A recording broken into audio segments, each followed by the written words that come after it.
कोरापुट जिला बंधुगा ब्लॉक कांग्रेस दल द्वारा आज ब्लॉक परिसर ठारे आज महासमर भाव में बंधुगा पंचायत कार्यालय ठारू ब्लॉक पर्यंत विक्षोभ रैली करथिले। ए रैली रे लक्ष्मीपुर निर्वाचन मंडली कांग्रेस दलर पूर्वतन विधायक कैलाश चंद्र पुलसियांकर उपस्थिति रे ओडिशार कांग्रेस कमिटी निर्देशन रे आज रैली करा जायतिला। ए रैली रे कोरापुट जिलार कार्यकारी सभापति रूपक तुर्कु, बंधुगा ब्लॉक सभापति दावड़ा सिंह एंकांटी,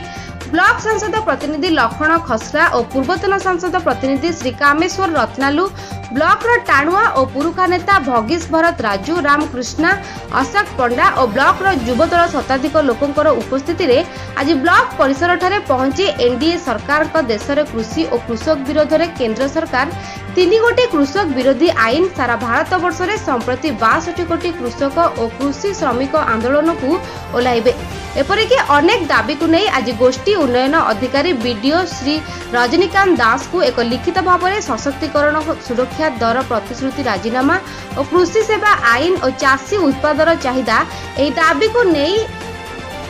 श्री दास को आज बंधुगा थाना अधिकारी ओआईसी श्री सब्यसाची शतपथी,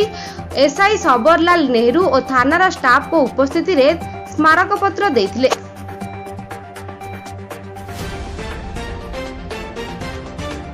कोरापुट तपन हियाल रिपोर्ट, कुगली न्यूज।